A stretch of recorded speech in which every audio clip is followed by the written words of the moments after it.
picking up trash and I'm screwing everything up. All right, so what I'm going to do is not give a very big, long introduction. I'm going to let Alex do that, but Alex McNamara, built pretty fame. She's our honored guest speaker. We've never had one of these before, so she's our first keynote. So thank you, Alex, for being here.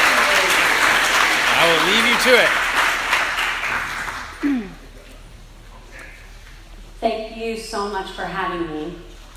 We're going to try to hold many things at once, which is something that I think all of us are good at, right? Juggling many things at once. If you see me just throw the cards, feel free to pick them up, do whatever you want with them, we're done. All right.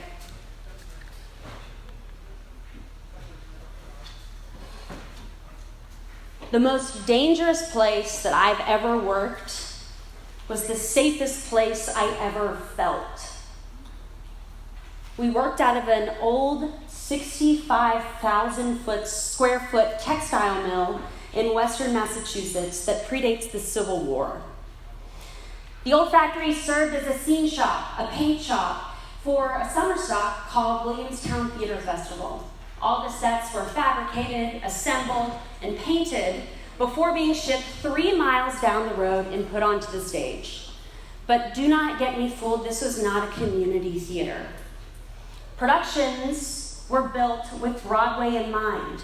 Producers came and asked if these shows have a potential to transfer.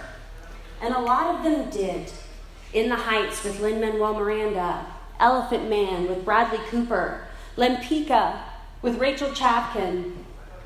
Over the years, actors like Sigourney Weaver, Paul Giamatti, and Uma Thurman performed. Every summer, a group of college students and craftspeople would gather to build and produce 8 Broadway caliber shows at an absolutely breakneck pace. But the building was rough. The floors were not level. The summers were brutally hot. There was no air conditioning, and the top floor was absolutely as haunted as it looks. And the scope demanded a relentless schedule. I'm not kidding you, 9 a.m. to 11 p.m. every single day with 1 day off, which was the 4th of July, and we partied hard. When I first walked into the mill in 2014, the physical conditions were exactly as you'd expect from a 150-year-old factory. And the culture reflected that reality. People got hurt. Carpal tunnel was a common injury. People threw tools. I'm not kidding you. The shop felt divided. There was a chosen few that were trusted, and the others were sidelined because the leadership was so bogged down that they didn't have time to teach. It felt chaotic. It felt stressful. It felt like the kind of place where eventually something bad was going to happen. And if I showed safety professionals an interior photo of this mill, we would all spend an hour pointing out everything that's wrong. Which is why, in front of this group of safety professionals, I'm showing the crew reenact Washington crossing the Delaware. But something happened in the summer of 2016. By the way, I was there from 2014 to 2018. Something happened in the summer of 2016. The culture changed. The building was still old. The budget was still tight. The schedule was still insane. Hazards existed. Things went wrong. Hey, John Winter fell through the floor in 2017 in that boiler house on the left, okay? He wasn't hurt, but still happened.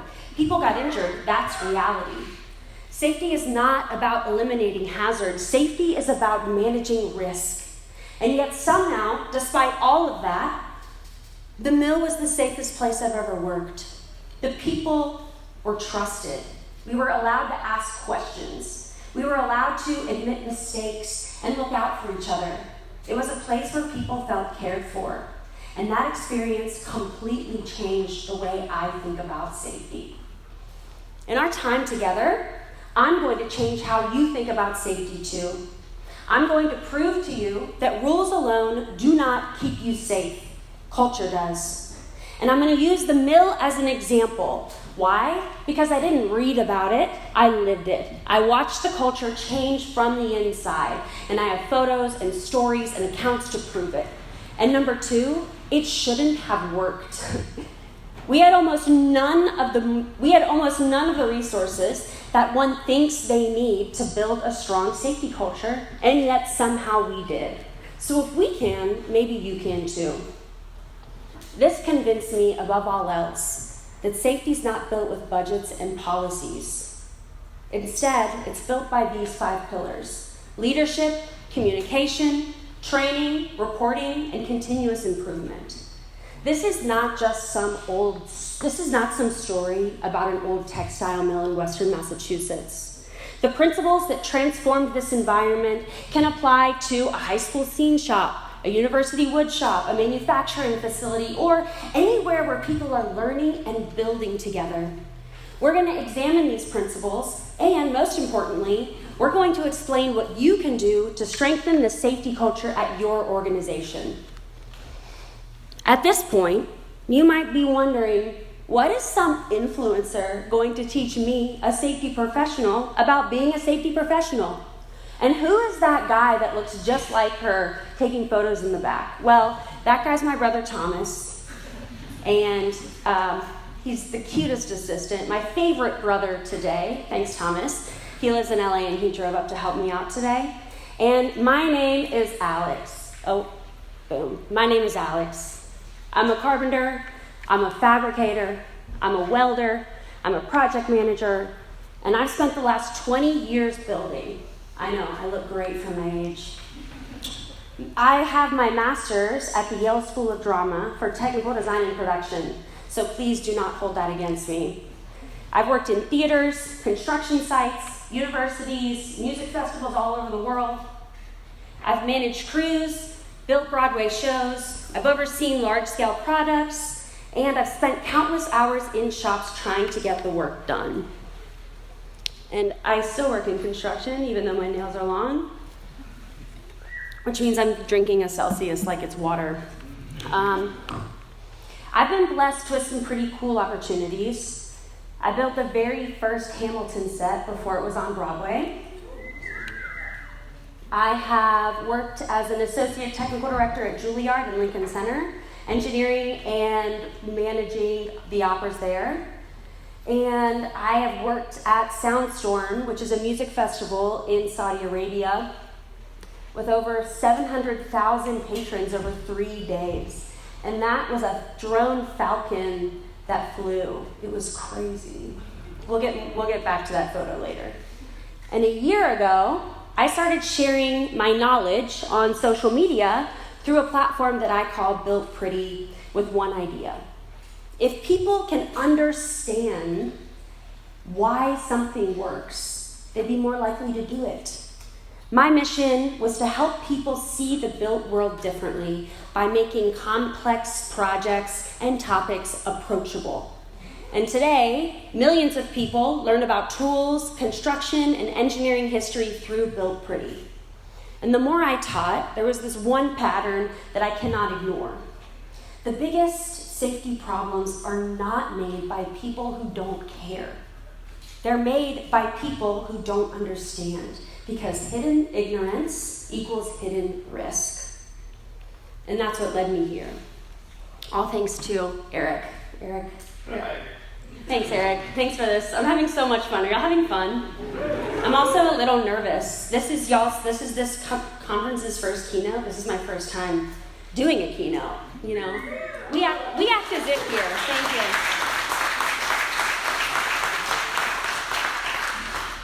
But this is really important. I need to tell y'all something. I'm not a safety guy.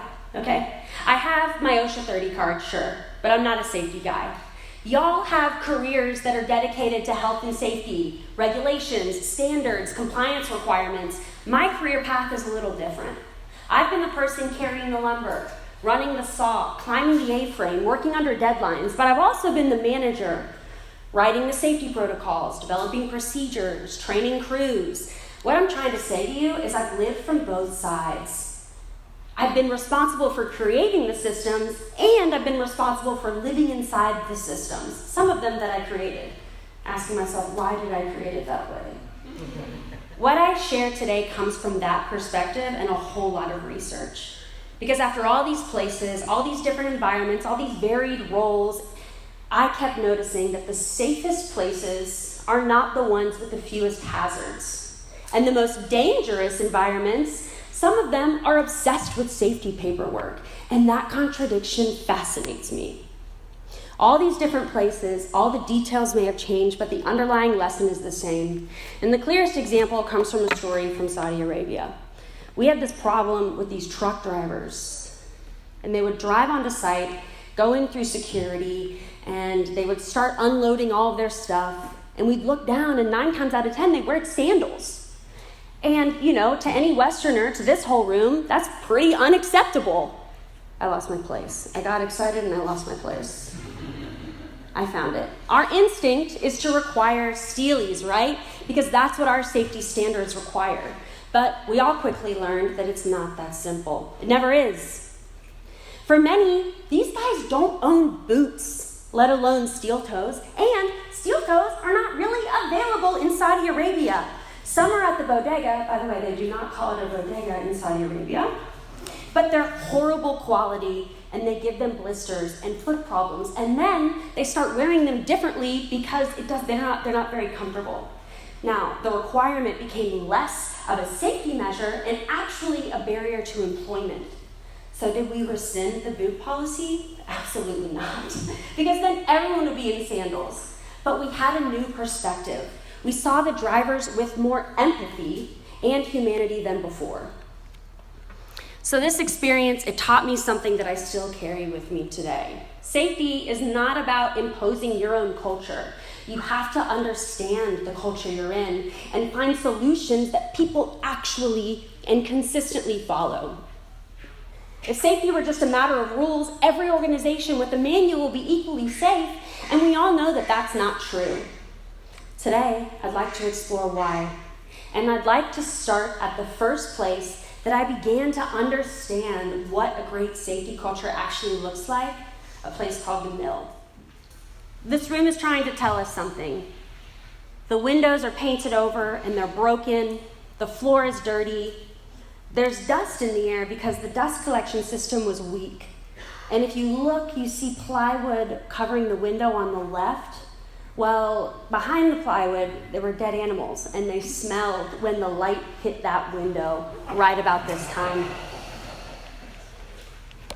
Now I want you to look at this one. This is the same exact shop 2 years later in 2016. Same building, same budget, same employees, mostly different leadership, but we'll get to that in a minute. But this is conveying something completely different. The windows are clear, the floor is white, there's no dust in the air. And we also, what's not photoed, is we gave the finished scenery a home, so they're not just in random places scattered around the shop. Now, when I look at this photo, I don't just see organization, I see evidence. Evidence that somebody cares, that someone is paying attention, that someone is taking the time to walk through the shop and asking what is making people's jobs harder and what can I do about it. Now, my favorite part of this transformation are the windows. We couldn't afford new ones because we had pennies, so we made them ourselves with used and free plexiglass from a previous show. Now, this project became a teaching opportunity. The interns learned how to cut plexiglass. They learned how to install window panes. We began to solve problems with existing materials. We were taking ownership because at Williamstown, if you wanted change, you had to get creative. And what we lacked in money, we made up for in people power. We were using the resources we had to change the landscape and to therefore change the culture. Safety starts long before people pick up a tool. It starts with the environment that we create around people. Whether people feel respected and valued, whether they believe that the people above them are acting in their best interest. Whether they believe that the people above them are acting in their best interest. When I believe that someone cares about me and to create a workspace for me, I'm way more likely to care too. I'm more likely to sweep the floor and wear eye protection and to put tools away and to look out for the person beside me. The opposite is also true. If the dust collector system is broken and the windows are painted over and the shop is dark and there are literal dead animals behind the plywood and leadership accepts all of this as normal, why would I believe that the little things matter? Why would I think that sweeping the floor is a priority or think eye protection is important? People don't just listen to what the leaders say, they pay attention to what is important to them, what the leaders tolerate. Environment does not reflect culture, it creates it. And that's when I asked a question. If changing the environment changes the behavior, then maybe safety isn't just about rules, maybe it's about culture. Hence, the topic of this speech. Because think about what actually happened. I promise you, we did not hand people a new policy that didn't exist, by the way, between 2014 and 2016. We did not threaten discipline. We did not add another page into the non-existent safety manual. We simply created an environment that made the right behavior easier and the wrong behavior harder, which was made possible by new leadership, but more on that later. Here's a question every organization should ask. What exactly is safety culture? Great question.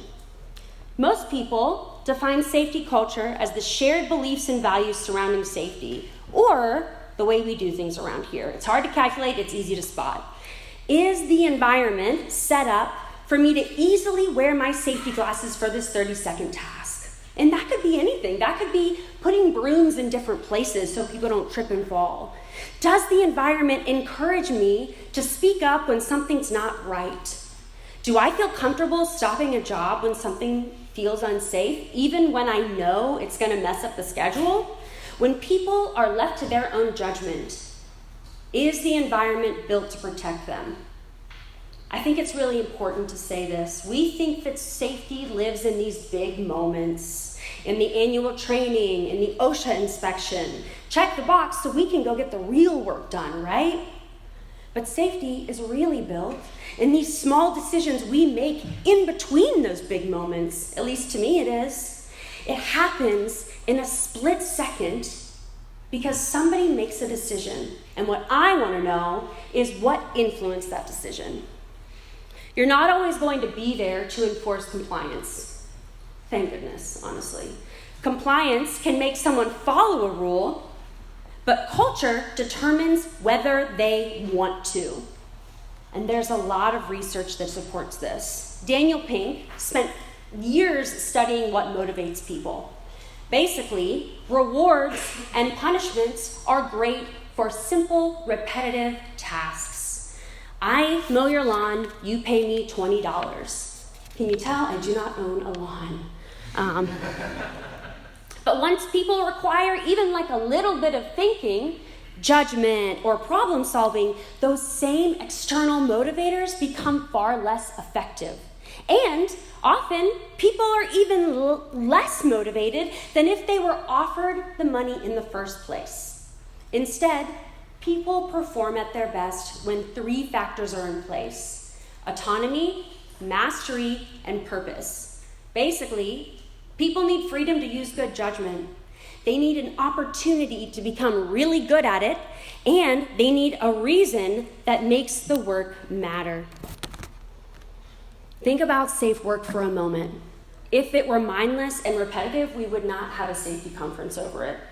It's cognitive. It takes brain power to assess risk, to solve problems, to make hundreds of decisions daily that the OSHA originators never predicted. And it happens on all different job sites, with all different kinds of crews, with new challenges daily. You cannot write enough procedures to cover all the situations, and you certainly cannot stand next to all these employees every minute of every day. Eventually, all these organizations are going to come to the same exact point. When people are left alone with their own judgment, In that moment, no promise of a pizza party is going to keep them safe. Compliance does not keep you safe, it is culture. So, has your organization created an environment where people have the autonomy to stop safe work, the opportunity to master their craft, and a shared purpose that reminds everybody why we're here in the first place? Because when these three things come together, something remarkable happens. Safety stops feeling like a rule that everyone needs to follow and starts becoming a value that they choose. And if culture is the answer to a safer working environment, then how do we build it? Well, this comes to our first moment where I take a break from talking. I want you to take a few minutes with each other, and I want you to think about the safest working environment you've ever experienced. Not the safest on paper, the place where you personally felt the safest. What made it feel safe? Talk with a neighbor for about 5 minutes, discuss it, and then I'm going to be giving y'all free hats if you raise your hand and answer the question.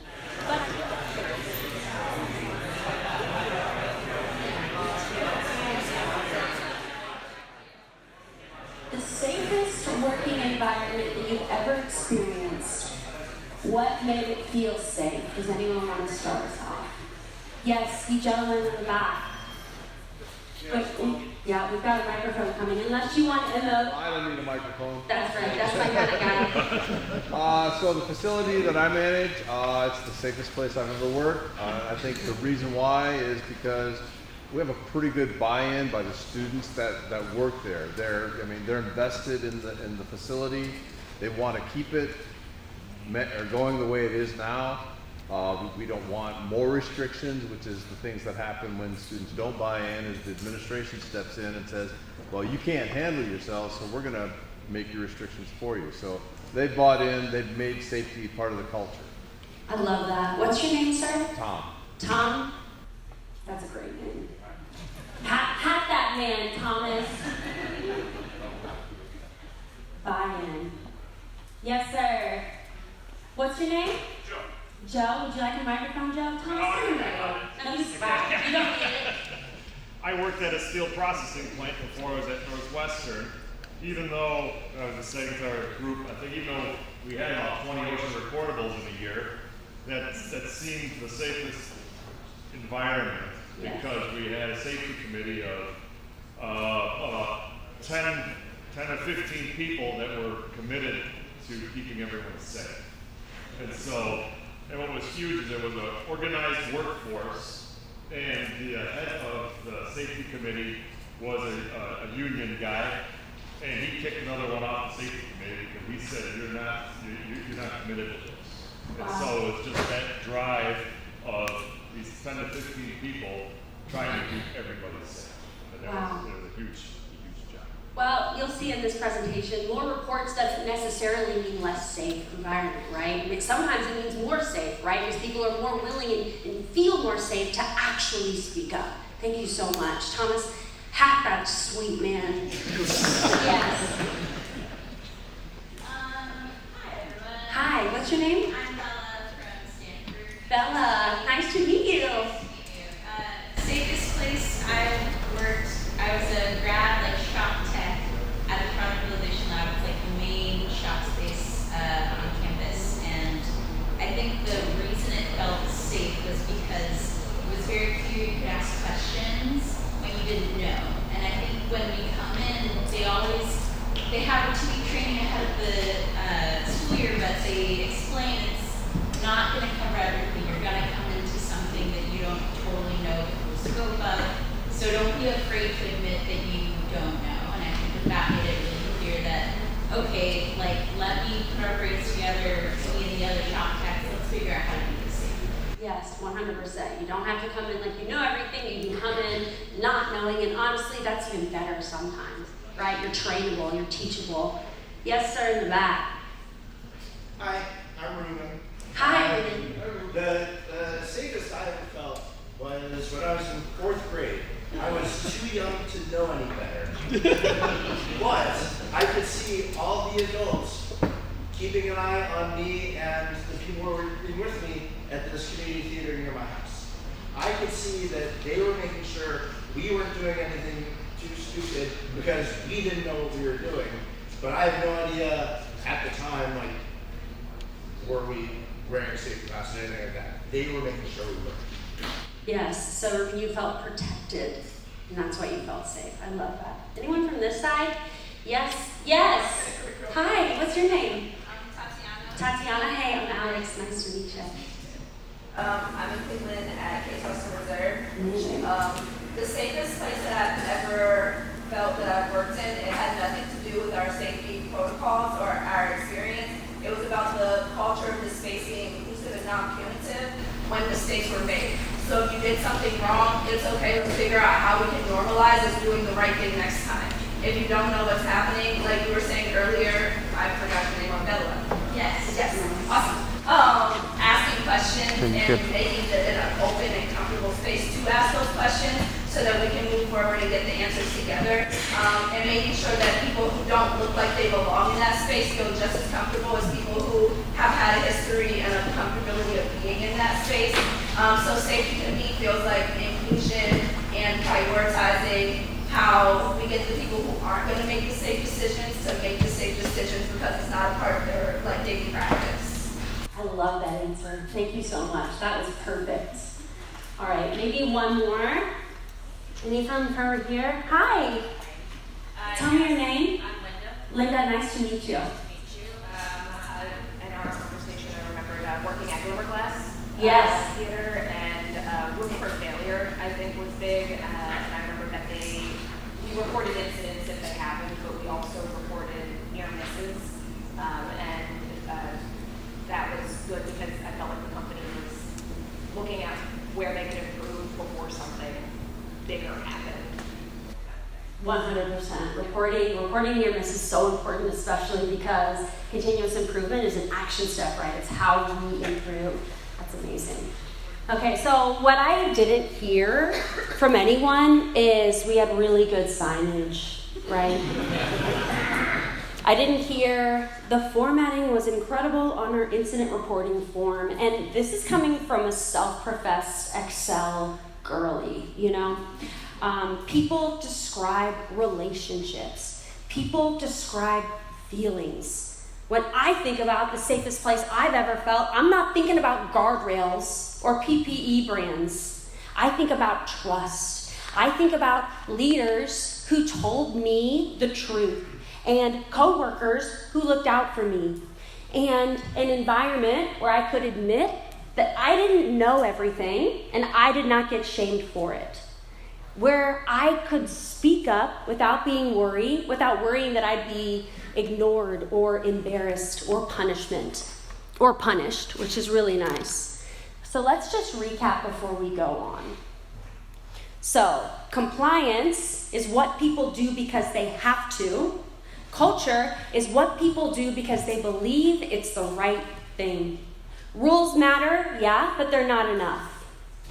And people are motivated by autonomy, mastery, and purpose, not by carrots and sticks. All these three must be built into the culture. So how do we build a strong safety culture? We need 5 things: leadership, communication, training, reporting, and continuous improvement. Let's get one thing straight.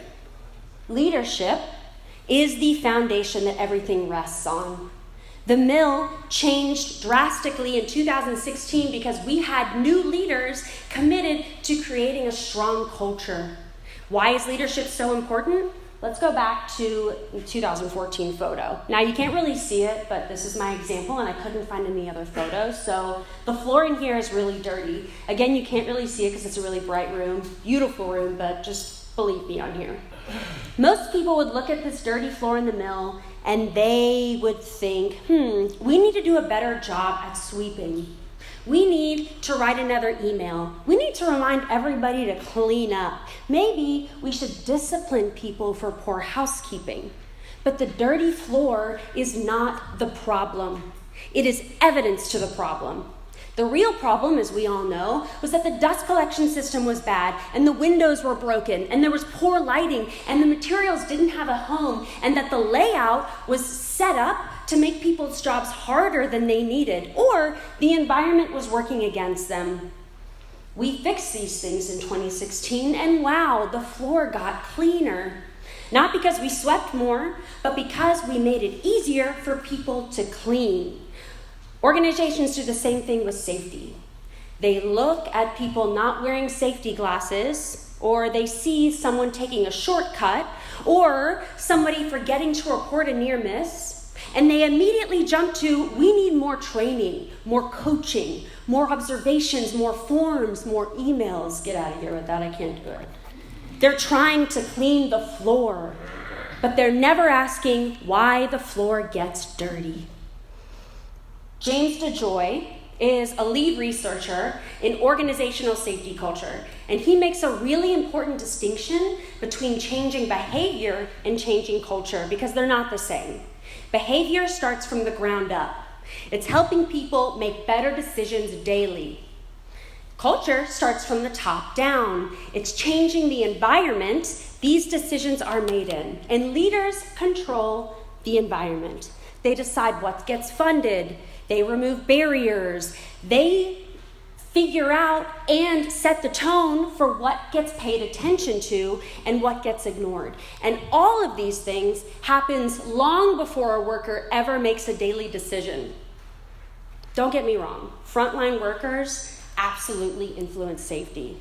But, like I said, they make daily decisions. But these decisions that they're making, they do not happen in a vacuum.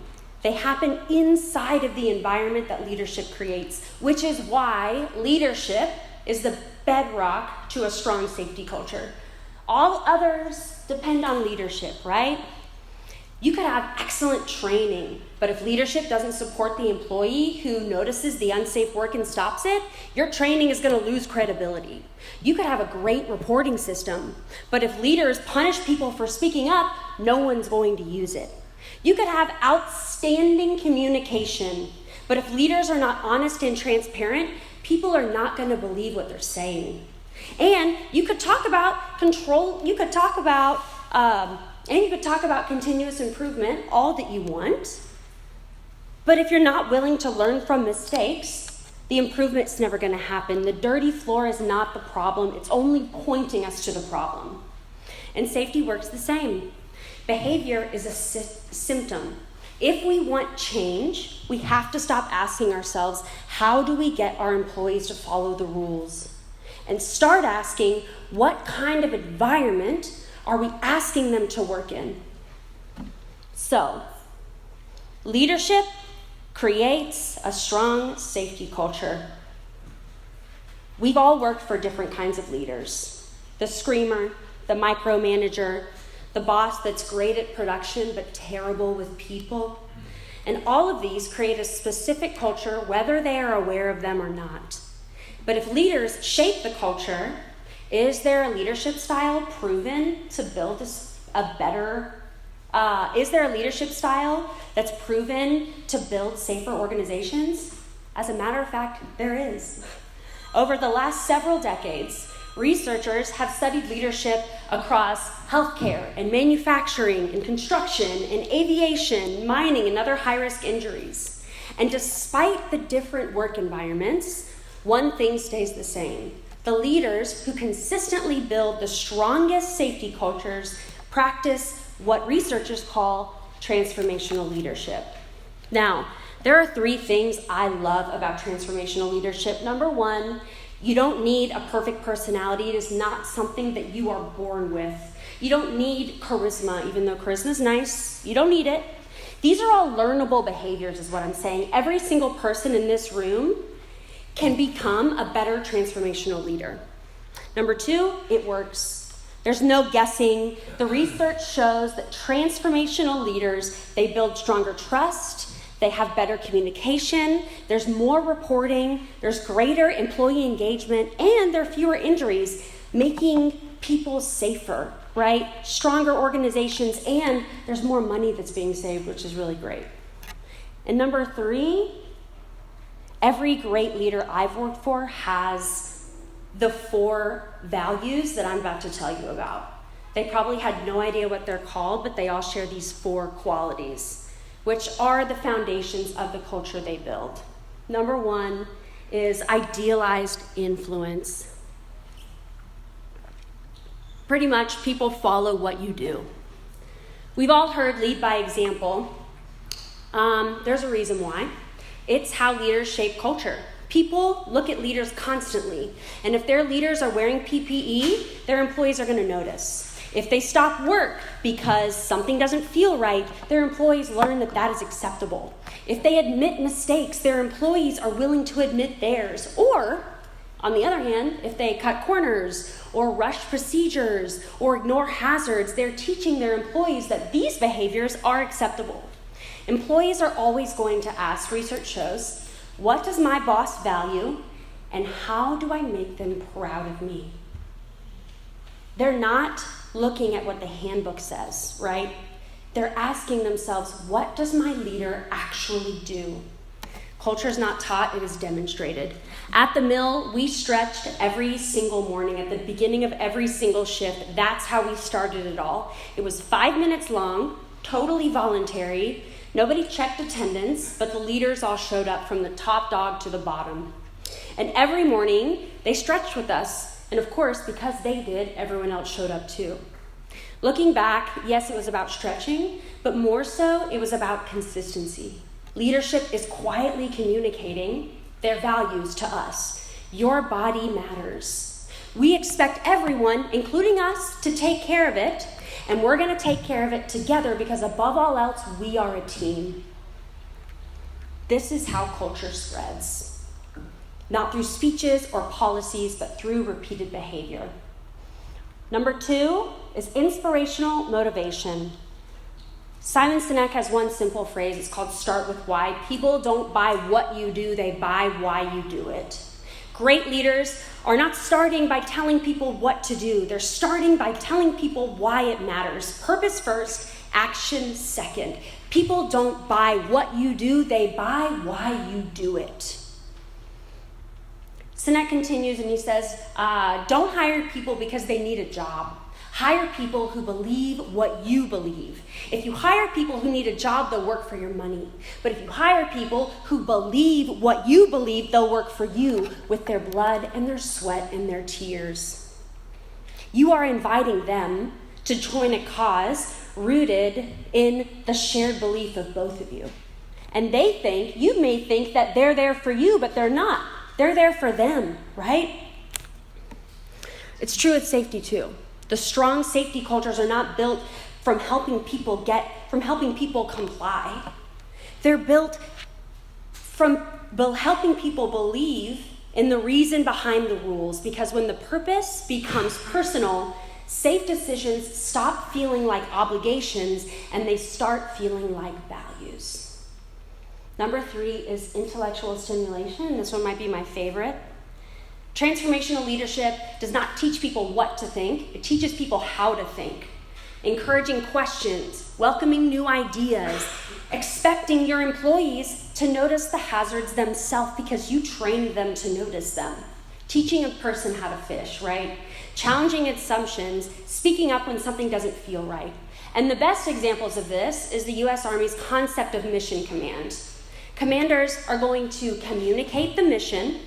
They're going to explain why it matters, and then, maybe most importantly, they define what success looks like. And then they trust the people closest to the project to make good decisions as conditions change so they don't have to be there babysitting them all the time. Safety leadership works the same way. 0 injuries is not a strategy, it is an outcome. And if that is all that people know, they will make their own assumptions, maybe in line with your values or maybe not. Great leaders define how safe work looks, whether that is speaking up when something feels wrong, or stopping working conditions, or looking out for one another, continuously improving, and then they trust people to use their own judgment to accomplish the mission, right? Autonomy. We saw this happen at Williamstown We invited the master carpenters at the changeover meetings instead of just giving them the finished plan afterwards. Their jobs did not change much, but their ownership did. Because finally, they were not executing someone else's plan. Now they were helping to build it. And their morale went through the roof. And so did their buy-in, right? Because once people have ownership or a stake in the outcome, they become invested in the success. And number 4, individualized consideration. Pretty much just know your people. Transformational leaders, they don't see their people as labor. They see people who's new, who's struggling, who's burnt out, who's afraid to ask questions, who's ready for more responsibility. And the research shows that when employees have strong relationships with their leaders, there's more trust. They communicate more openly. They're more willing to participate in building a safe workspace. Safety is built on relationships, not policies. Stronger relationships build stronger safety cultures. So if you weren't listening to anything I just said about leadership, here are 4 questions that you can ask yourself daily. Number 1, do people see me living the standard? Do they see me living the example? 2, do my employees know why the work matters? 3, do I invite questions and ideas? And do my employees know that I invite questions and ideas, right? And 4, do my people know I care about them? The answers to these questions are the strongest predictors of a healthy safety culture. All right, so leadership creates an environment which establishes trust, purpose, and expectations that shape culture. But even the best leaders, they don't build strong safety cultures if there's no flow of information. People need to know what's happening, why it matters, and they need to feel safe speaking up. Which brings us to communication. At Williamstown, we had a rigging incident. I'm going to preface this with no one was hurt. It was on the main stage, and we had 3 hours before Matthew Broderick was due to the stage, and we were behind. No one was ready. Everything was going crazy. And suddenly, we heard a crash above our heads, and to stage left. I haven't been in the theater in a minute. Stage left. And the line set, holding hundreds of pounds, crashed into the grid, and the arbor crashed into the ground. For those of you who don't know, a line set is pretty much a counterweighted pulley system where the weight on the line set equals the weight on the arbor. And if these things equal the same weight, then your smallest person can easily operate it, right? But if one weighs more, we're in an out-of-weight situation and something's going to probably go wrong, right? And that's what happened. We lost a bunch of weight on the line set all at once. And when that happened, the arbor that was up crashed into the crash bar, and the line set crashed into the grid 80 feet above our heads. And again, no one was hurt, right? But we all experienced that moment, you know, the one when the room gets quiet and we all realize that could have turned out very differently. Now, I've worked in places where the response would have been, keep going, we have a deadline, Matthew Broderick's not a patient man. Turns out Matthew Broderick is a very patient man, okay? Very nice too. But that's not what happened here. The work stopped. The people with the expertise investigated and solved the problem. The equipment was checked and checked again, and then time was spent figuring out exactly what happened. And yeah, it delayed the schedule. Now I switch to my 3rd stack of note cards, and here we go. This is what has stayed with me over all these years. It's not the investigation, and it's definitely not the crash, thank goodness. It is the communication, right?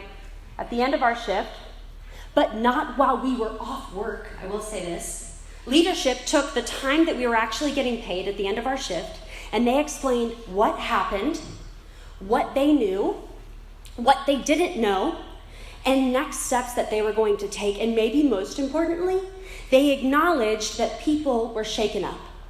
No one pretended that this was not a scary thing that happened or told us to go back to work. People were given the info, the context, and the permission to process what happened. I thought about this moment a lot, and yeah, it's communication, but more so, I think, it's trust being built in real time. When people don't know what's happening, they're going to fill in the blanks themselves. I know I have. They're going to imagine the worst case scenario, and they're going to make assumptions about you and the values that you have and the culture that you're trying to create and the example that you're trying to lead by.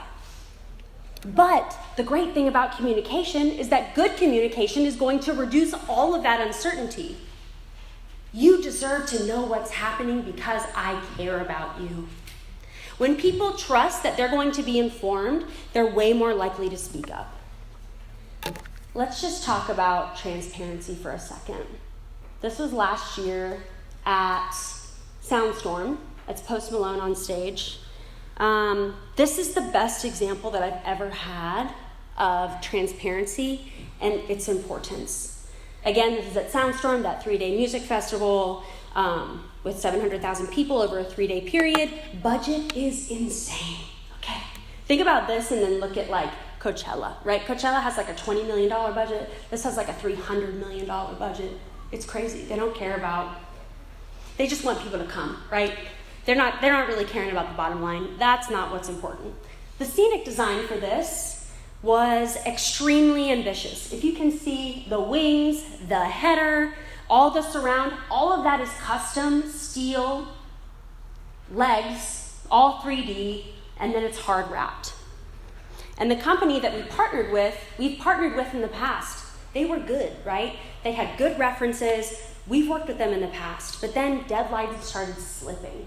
First one, and then another milestone, and then another. And then 6 weeks before the festival, we all realized the same thing. The company is not going to finish. Uh-oh. Well, this moment happens, right, in a lot of companies, and it happens, and then people start to protect themselves. They sugarcoat the updates. They tell everyone, we're almost there, hoping it'll somehow turn out. And the PM, the project manager for this project on our side, his name is Jeremy Shand. He's wonderful. He did the exact opposite. Every single day, he would walk into these meetings with the head honchos of this music festival, and he would calmly tell everyone exactly where we stood, without any drama, without any excuses, without any finger pointing, just the facts. We are behind. We need more resources. The present schedule is not achievable. It didn't matter if it was good news or bad news. I'll tell you what, it was not pretty much ever good news, but he was always honest. And I admit, as a recovering people pleaser, if that were me delivering that kind of news, if it were me in charge of this company, I'd be hiding under the conference table. But Jeremy stood there and he understood something that I didn't. The failure of one contractor is not his personal failure. The job is not to make everyone feel comfortable. The job is to make sure everyone has the truth. So what do? We brought in additional contractors. We brought in people from the US. We redesigned and de-scoped parts of the project. We mobilized equipment all over Saudi Arabia. I swear to you, I think we had every single crane in the KSA here at one point. I'm not even kidding you. We had so many people in man baskets with welders just welding the set. It was insane. It was an enormous effort, and it cost so much money, but we finished. If Jeremy tried to protect everyone's feelings, or waited even 1 week, honestly, maybe even 3 days, if he had hidden the seriousness of the problem, we would not have a show. Transparency is not about admitting defeat. It's giving the team enough time to solve the problem. Bad news does not get better with age, it just gets more expensive. The sooner people know the truth, the more options they have. All right, so transparency is done. So communication turns leadership into action. The best safety cultures don't just send info down the chain. They create conversations where people feel comfortable asking questions and learning from mistakes and reporting hazards. But communication alone is not enough. Telling people what to do is very different from telling them why they do it, which brings us to training. People do not protect what they don't understand.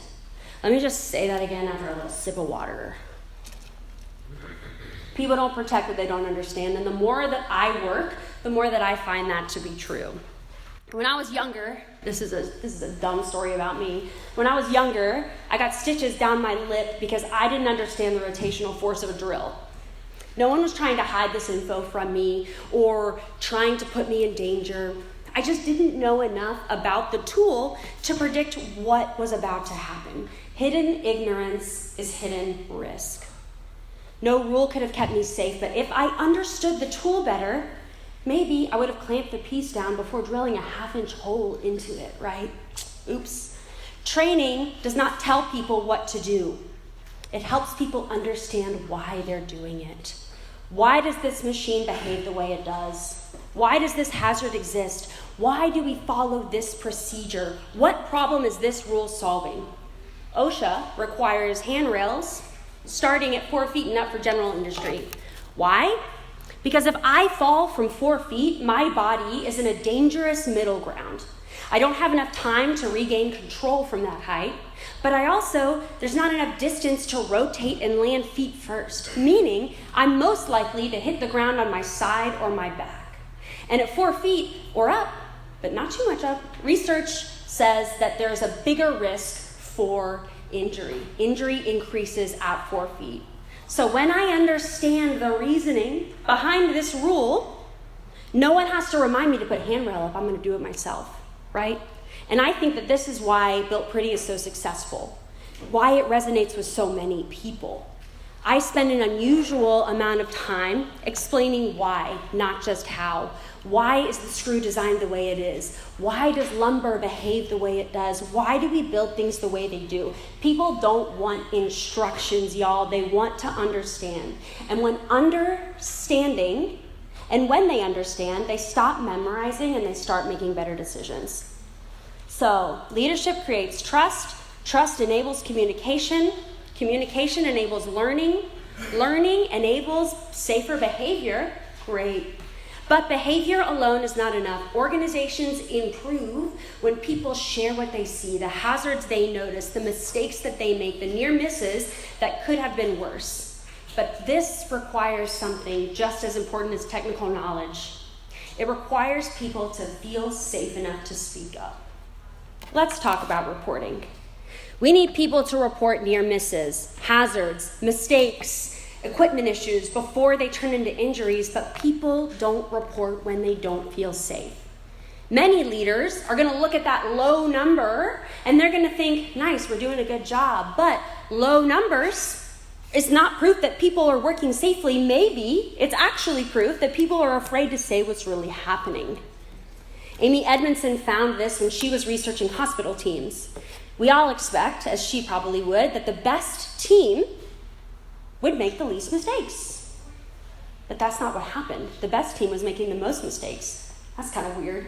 Along closer look, we found that the best teams weren't making more mistakes, they were just reporting more mistakes. Meanwhile, the lower teams weren't safer, they were just quieter.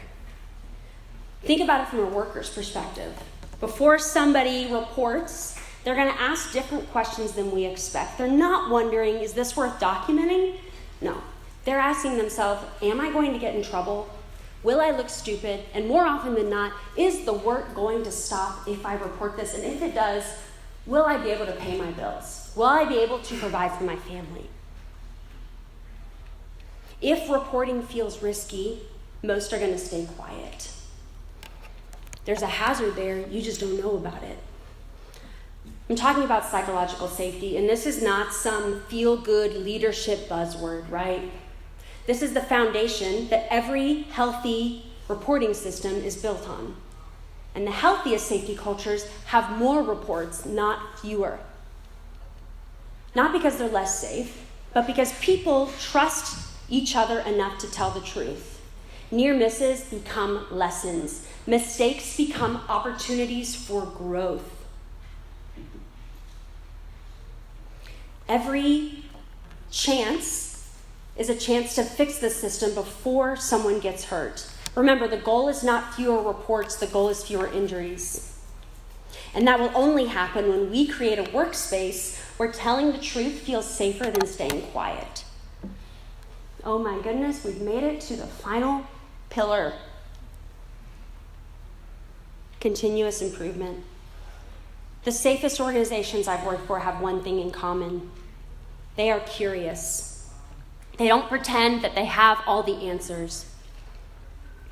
They ask questions. They study mistakes. They celebrate when someone is vocal about a close call because they knew it prevents an accident. Continuous improvement is not about chasing perfection, y'all. Practice makes progress, right? Not perfection. This is an action step. If reporting shows the problems, then continuous improvement is what we do with the problems. And this is so important. If we don't improve after people report, then people are going to stop reporting because we lose their trust. Really important. So let's just step back. In case you didn't hear anything in this whole entire speech, I'm just going to tell you what it is in 5 sentences. You're welcome. Number 1, safety is not built through rules alone. 2, safety is built through culture. This one's a long sentence, but it's still only 1. 3, culture is created by leaders who strengthen it through trust. They express it through communications, reinforced by reporting, which is actioned and sustained with continuous improvement. Number 4, every convo, decision, response to a mistake teaches people what you value. And 5, this means that every single person in this room has the power and the ability to create and make their organization safer regardless of your title. Really important. So what are we going to do? Well, we're going to start from where we are. We're going to learn people's names. We're going to communicate office hours so people know that you are open to questions and conversations. We're going to explain the why of a procedure, not just the steps. We could ask, what am I missing? And then actually listen. Remember that people closest to the work have the best perspective. We're going to thank someone for asking a question. This is a big one. We're not going to assume that people know that they can come to us, right? Because maybe how you view yourself is different than how others view you. So maybe just tell them again, hey, guess what? I'm available to talk if you want. We're going to cultivate belonging in some way, maybe by making t-shirts, because regardless of age, everyone wants to be part of a team. We're going to invite people doing the work into the planning, and then this is important, put leadership at anywhere else but the head of the table. We can share lessons learned, stay curious, keep learning. None of these that I just said require a substantially larger budget. They don't require a new policy or even permission. They simply require somebody to take responsibility. Now, through this talk, I've said the word leadership a lot, and some of y'all may think, I'm not the boss, so this doesn't apply to me. But leadership is not a title. Leadership is responsibility. The best leader I've ever worked for, their name is Jay Selesnow. And they were the technical director at Williamstown, and now they are the technical director at Oregon Shakespeare Festival. And their vision turned the mill in 2016. But I need you to understand, this is so important, I need you to understand this. The culture above us was not the healthiest culture to work with, right? The organization was not easy to work with. The budgets, the timelines, the scope, it was all decided elsewhere. There was so much that stood outside of Jay's control, like many of us, right? But with an incredible leadership team, Jay protected us. That is what leadership is, right? Choosing to protect the people around you with influence, with your influence, not with your authority. Jay could have accepted the culture the way it was. Heck, we did in 2014 and 2015, but they didn't. And to me, that is proof that you can lead from anywhere. You can lead entire organizations this way, or your team of 5. Or if you're a team of one, like so many of us are, you can lead from there. You have opportunities every single day to build trust, invite conversation, and make someone feel supported, because this is how culture changes. So, I never answered this question for you. That was supposed to be there. Okay, well, I never answered this question for you, right? The safest place I've ever felt. And I'm going to do my why with a story that a lot of people know, but I think about often. In 2009, there was an ambush in Afghanistan, and Captain William Swenson, now retired Lieutenant Colonel Swenson, repeatedly ran into enemy fire to rescue wounded soldiers.